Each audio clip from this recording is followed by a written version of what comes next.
"You will go to Thornfield Wold," said Aldous Fane, 5th Duke of Ravensby, without looking up from the letter he was sealing, "and you will remain there. I find I prefer the house without you in it."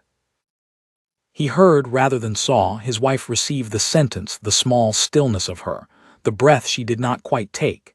He did not look up because he had decided not to look up, and a duke who has decided a thing does not revisit it, and because if he were entirely honest, which he was not in the habit of being with himself, he did not wish to see her face while he said it. "May I ask why?" Marguerite said. Her voice was very level. It was always very level. It was one of the things about her that he had come, over 3 years of marriage, to find faintly insufferable, this refusal ever to weep or rage or give him the satisfaction of a scene he could win. "I should like to understand what I have done, your grace, if only so that I might avoid doing it at Thornfield, where I gather there will be no one for me to do it to." "You have done nothing," Aldous said, and pressed his seal into the wax. "That is rather the difficulty. You are a very correct wife, Marguerite. You keep my house and you observe every form, and you have given me no cause for complaint that any man could name aloud. And I find I cannot breathe in the same house with all that correctness one moment longer. I married to secure the succession and to please my father before he died, and I have done neither, and the marriage sits in my life like a stone in a shoe, and I would rather feel it at a distance than at every meal. There. You wish to understand. Now you do." It was cruel.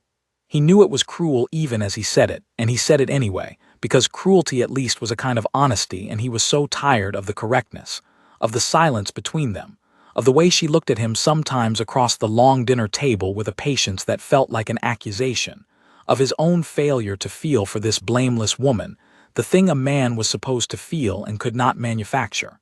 He had married her because she was suitable. She had been chosen for him the way a horse is chosen, for her lines and her temper and her breeding, and she had turned out to be exactly what she had been advertised to be, and he despised himself for finding that a grievance, and despised her, unfairly, for being the occasion of it.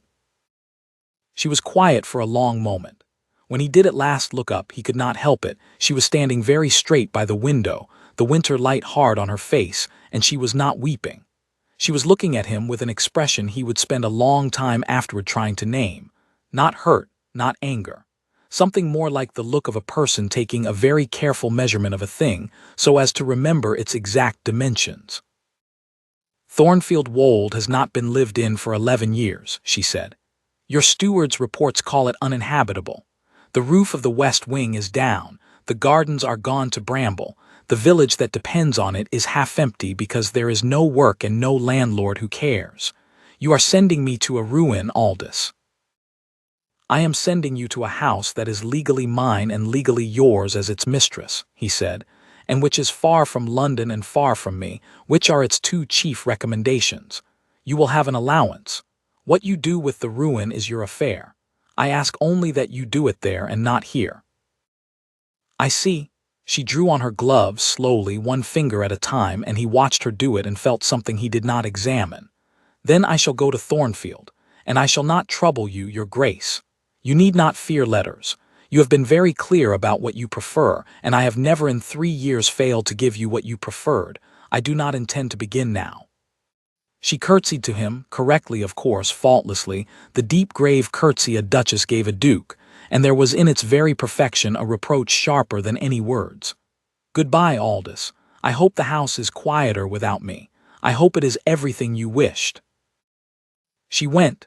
She was gone within the week, no scene, no tears, no reproachful letter left on his pillow, nothing but the sudden vast quiet of the London house with no one in it but himself, which was, he told himself firmly, exactly what he had wanted. For a month he was certain of it. The house was quiet. He dined alone and read what he liked and answered to no one and felt the stone gone from his shoe. He went to his clubs, he saw his friends, he attended to the estate business with his steward, and if now and then his eye fell on her empty chair at the long table, or if the house at 3 in the morning seemed larger and colder than a house had any right to be, he ascribed it to the season and thought no more of it. The reports began in the 2nd month. They came at first buried in the steward's ordinary correspondence, a line here, a paragraph there. Her Grace had engaged workmen at Thornfield to see to the west wing roof. Her Grace had drawn on her allowance to purchase timber and slate. Her Grace had put the home farm back into cultivation and taken on hands from the village. Aldous read these without much interest, mildly surprised that his wife had troubled herself and filed them and forgot them. But they did not stop. Month by month, through the winter and into the spring, the reports thickened, and something in their tone began to change. The steward, a dry, unenthusiastic man, began, almost against his will, to write of Thornfield with a note that Aldous eventually identified, with some astonishment, as admiration. The village school had reopened. The steward wrote, Her Grace having engaged a master and paid his stipend from her own allowance. The gardens were restored. The walled kitchen garden was feeding the house and half the village besides. Her Grace had rehung the west wing, rehired families who had drifted away for want of work, established a physic garden and a small dispensary where she herself, who had apparently some knowledge of such things, attended the sick. The rents, which had produced nothing in a decade because there had been nothing to rent, were beginning, modestly, to come in again. Thornfield Wold, the dry steward concluded in a spring letter, was no longer a ruin. It was, he wrote, and Aldous read the sentence twice, becoming the best-loved house in the county, and Her Grace the best-loved woman in it. And if His Grace would forgive the liberty, the steward had never in his professional life seen an estate so transformed, nor so quickly, nor by so unlikely a hand. Aldous set the letter down and sat for a long time in the quiet of the London house that was exactly as quiet as he had wanted it, and found that the quiet had gone from a relief to a weight without his noticing the change. He told himself he was pleased. It was his estate. Her industry increased its value. He ought to be gratified that the allowance he had thrown at her to be rid of her had been so profitably spent.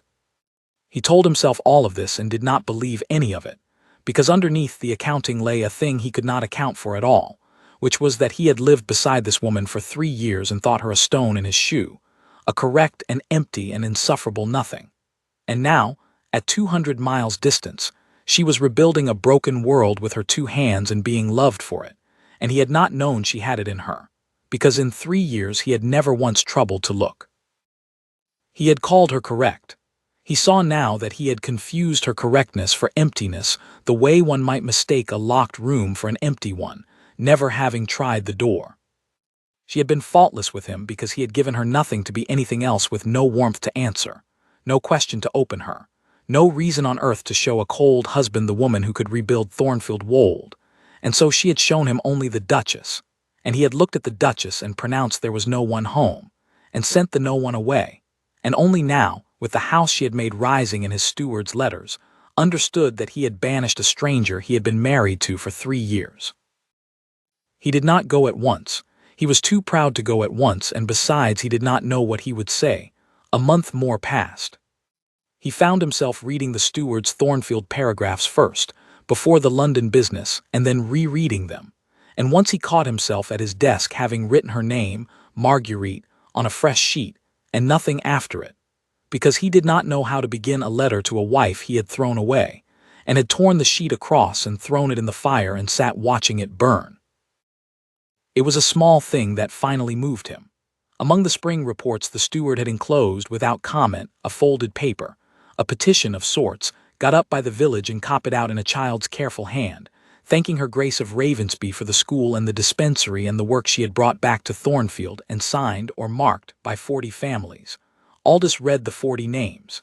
He did not recognize a single one. They were his tenants, and he had never known them. And at the foot, in the same childish hand, someone had added a line the villagers had plainly asked to be included. We pray the good Duke will come and see what Her Grace has made, for surely he must be as fine as she is, to have such a wife. Aldous fain read that line, alone in his quiet house, and put his hand over his eyes and sat a long while. And then he rang for his valet and ordered the carriage for the morning, because he found he could not bear another day of being the good Duke his tenants imagined, and his wife knew better than to expect. He arrived at Thornfield Wold on a clear day in early June, and did not know it. He had last seen the place a dozen years before, a boy sent to a crumbling secondary seat while his father shot. He remembered a dark bramble-choked ruin, the roof half open to the sky, a dead thing. What his carriage came up the Mendy drive to now was a house alive, warm, honey-colored stone scrubbed of its ivy, every window glazed and shining, the west wing whole and roofed in new blue slate, and everywhere, the evidence of a hand at work. The walled garden heavy with early growth, an orchard staked and pruned, a knot of village children, he heard them before the carriage stopped, let out from a schoolroom that had been a stable, and beyond, the fields of the home farm green and ordered where he remembered only nettles. He got down slowly. No one had expected him, he had sent no word. A gardener straightened from a bed of physic herbs and stared. A woman with a basket stopped on the path. And word went through the place ahead of him the way it does. The good Duke has come. So that by the time he reached the door there was a small gathering, hopeful and shy, and he moved through it in a kind of daze, nodding, saying nothing, because every face that turned to him was a face that loved his wife and expected him to be worthy of her, and he had come 200 miles precisely because he knew he was not. They told him she was in the dispensary. He went round the side of the house the way they pointed, past the physic garden, to a low, clean, whitewashed room that had been a scullery, and he stopped in the doorway, unseen for a moment, and looked at Marguerite. She was on a low stool beside a cot, and on the cot lay an old laborer with a bandaged arm, and she was changing the dressing with sure, unhurried hands, talking to the old man low and easy, and the old man was laughing at something she had said, and she was laughing too, his correct silent stone of a wife, her sleeves pushed up and a smudge of something on her cheek and her hair coming loose from its pins, and she looked, Aldous thought, standing frozen in the doorway with his heart doing something painful and unfamiliar in his chest, more beautiful than she had ever looked in 3 years of faultless London evenings, because for the first time since he had known her she looked entirely, gloriously alive. She glanced up and saw him. The laughter died. Her hands went still on the bandage, and the old man looked from one to the other of them, sensing something, and the room went quiet, and for a long moment the Duke and Duchess of Ravensby only looked at each other across the little clean whitewashed room she had made out of a ruin. "Your Grace," Marguerite said at last. Her voice was level again, instantly, perfectly level, the London voice, the Duchess voice, and he heard it slam down over the living woman like a shutter over a window, and understood that he had done that his mere presence had made her put the armor back on. "You are a long way from home. I hope nothing is wrong." "No," he said. His own voice came out rough. "Nothing is wrong. May I, when you are finished, may I speak with you? I have come a great distance to say something, and I find I have forgotten most of it, but I should like to try." She tied off the old man's bandage and helped him sit, and saw him out with a kind word, all of it unhurried. None of it hastened for a duke's convenience, and Aldous waited in the doorway and did not once tell her to hurry, and something in that waiting seemed to register with her, because when at last she rose and faced him, the shutter had lifted, very slightly, from her eyes. In the weeks after the child's petition reached him, and before his pride at last gave way, Aldous had done a thing he was not proud of. He had written, in secret, to the vicar of the Thornfield parish, an elderly man he had met once and forgotten, and asked him, under the pretense of a landlord's ordinary interest, to describe how matters truly stood at the Wold, and whether the steward's reports were colored by any wish to flatter. The vicar's reply had come within the fortnight, and Aldous had read it in his study with the door shut, and it had finished what the steward's letters began. The steward, the old vicar wrote, had if anything understated the case. When her Grace had come to Thornfield in the dead of winter, the vicar had expected a fine London lady come to sulk in the country and gone again by spring, as such ladies did. He had been, he confessed, entirely mistaken. Her Grace had arrived, looked at the ruin without dismay, and set to work the very next morning. She had gone from cottage to cottage in the cold herself, not sending a servant, learning every family's name and trouble. She had found the school shut these 11 years and the children growing up unlettered, and had reopened it before the month was out. She had found old Wynne the laborer dying of a wound gone bad because there was no one within a day's ride who knew how to dress it, and had dressed it herself, having somewhere acquired the knowledge, and old Win was alive and at his work. She had found the village dying by inches for want of a landlord who cared, and she had cared, plainly and practically, and without any fuss about it, and the village had come back to life around her like a garden watered after long drought. "She never speaks of your grace," the vicar wrote, in a passage Aldous read a great many times, "save with perfect respect, and she keeps your portrait in the hall, and the people, taking their cue from her, pray for you by name in church each Sunday as the good Duke who sent them so fine a lady. I do not know, your grace, what passed between you that brought her grace to us. I know only that we count it the great mercy of our lives, and that if there is any justice in heaven, a man who could give the world such a wife must have some greatness in him yet, however he has hidden it. Forgive an old man his plainness. I have buried too many of this parish for want of the care she brought, to weigh my words when I speak of her." Aldous had put the letter down, and gone to the window of his study, and stood there a long while in the failing light with something breaking very quietly inside him. "She keeps your portrait in the hall. She prays for you by name. She never speaks of you save with perfect respect." He had thrown this woman away like a stone in his shoe, told her to her face that he preferred his house without her, and she had gone 200 miles and made a ruined estate into the best-loved house in the county, and taught a whole village to pray for the man who had discarded her, and had done it. He understood now, not to shame him, not as a reproach, but simply because it was in her nature to build and to heal and to be faithful, and she could no more help it than a spring could help rising. He had married her for her breeding and her correctness and her suitability, the way a man buys a horse.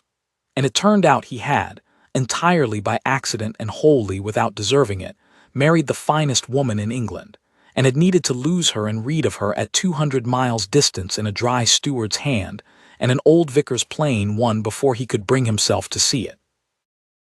That night he did not sleep, and in the gray hours he faced the thing squarely at last, that the empty correctness he had blamed her for had been his own doing, that a wife shows a husband the self he makes room for and no other, and that he had made room for nothing and got nothing, and called the nothing her fault.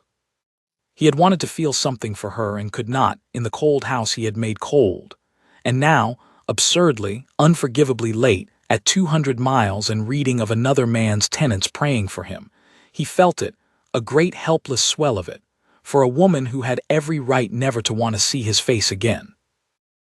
He rang for his valet in the morning and ordered the carriage. He was done being the good Duke of a village's imagining. He would go and be measured against the truth of her, and take whatever she gave him, and it would be no more than he deserved and very likely a great deal less than he now, hopelessly, wanted. She walked him out into the garden, because the dispensary was hers and she would not have this conversation in it, and they went slowly along the gravel path between the beds of physic herbs, and the June light lay gold over the honey-colored stone of the house she had raised from ruin, and for a while neither of them spoke. "You have made a miracle here," Aldous said at last. "I did not believe it, reading the reports. I came, in part, because I did not believe it. I stand in the middle of it, and I still hardly do." It was not a miracle, it was work. She did not look at him, she looked at her garden. "You gave me a ruin and an allowance and a great deal of solitude, and I found I could do something with all three. The village needed a school, I built one.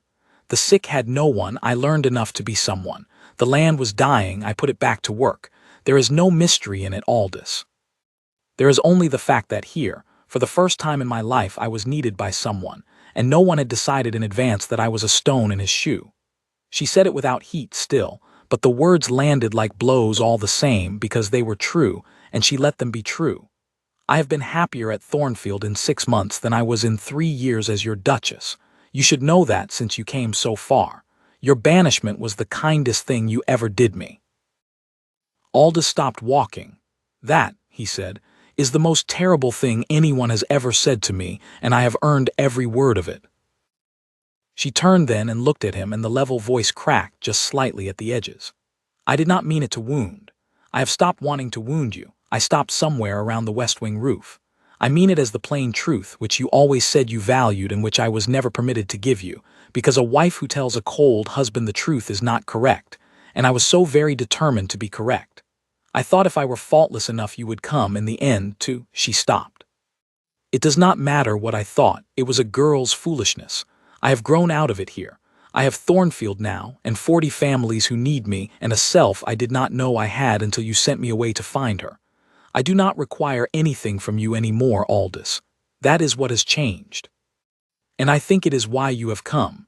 Because a wife who required nothing was insufferable to you, and a wife who requires nothing and is loved by a whole county besides is something you cannot account for at all. You are right, Aldous said. His voice was not steady. You are entirely right, and I am going to say the thing I came to say now before your rightness talks me out of it, because I deserve to be talked out of it, and I am not going to let you. Marguerite, I called you correct and empty and a stone in my shoe, and I sent you away because I could not feel for you what a man should feel, and I blamed you for it when the whole fault was mine, because I never once tried the door. I looked at a locked room and called it empty and never turned the handle. And now I have come 200 miles and turned it and found this. He gestured at the garden, the house, the whole living transformed place. Found you, the woman who was behind the correctness the entire time, whom I was married to for 3 years and never met. And I am so ashamed of myself that I can hardly stand in front of you. I did not come to bring you home. I have no right to bring you home. You have made a better home here than I ever gave you. I came. He stopped and made himself go on, because he had never in his life said such a thing and did not know if he could. I came because somewhere in these 6 months I began to fall in love with my own wife by post, he said, reading a dry man's reports of a woman I had thrown away rebuilding the world, and I could not bear another day of loving her at a distance without at least telling her so to her face, even if it is too late, even if she quite rightly sends me back to London to be quiet in my empty house forever.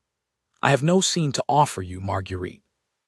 I have only this, that I was wrong, wholly and shamefully wrong, and that the correctness I despised was armor I put on you myself, and that the woman underneath it is the only thing I have ever wanted and been too proud and too blind to see.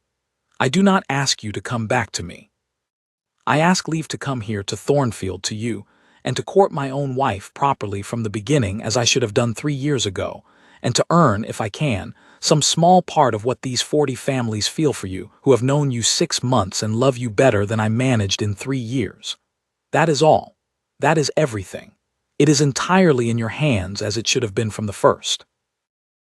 Marguerite Fane, Duchess of Ravensby, stood in the garden she had made and looked at her husband for a long, long time, and Aldous watched the war go on behind her level gray eyes. The pride that had a perfect right to send him away, against something older and more stubborn that had built a whole world in the shape of a hope she had told herself she had grown out of. You want to court me, she said slowly, here, at Thornfield, as though we were strangers. We are strangers, Aldous said. That is precisely the trouble. I should like to stop being one, if you will let me. She was quiet. Somewhere behind them a child laughed in the schoolroom, and the June light moved on the honey-colored stone, and the physic herbs gave up their scent in the warmth. You will not take me back to London, she said. This is my home now. These are my people. I will not give up the dispensary or the school for anyone, not even a duke, not even, her voice caught, not even a duke who has said the only true things to me he has said in his life. Then I will come here, Aldous said instantly. London can rot. I have hated it for years and only now understood why. I will live at Thornfield and learn the names of 40 families and carry your baskets and hold the ladder while you rehang the world, and I will consider it the honor of my life. Marguerite, will you let me stay? And Marguerite, who had grown out of hope and found it grew back the moment it was watered, felt the level voice fail her entirely at last and let it, and did not reach for the armor. Stay, she said low. God help me all to stay, but you will earn it, every day of it. I did not build all this to hand it and myself to a man who might change his mind by Michaelmas. I will earn it every day for the rest of my life, he said. I have a great deal to make up. I intend to enjoy every hour of the making. He did not kiss her then. It was not the moment, and he had learned, at terrible cost, not to take what he had not earned. He offered her his arm instead, and she looked at it, and then slowly, the way she did everything, on her own time and for her own reasons, she took it, and they walked on together through the garden she had made, husband and wife and strangers both, at the beginning of the thing they should have begun 3 years before. He stayed. He learned the 40 families, and held the ladder, and carried the baskets, and sat at the foot of the schoolroom on wet afternoons while she taught.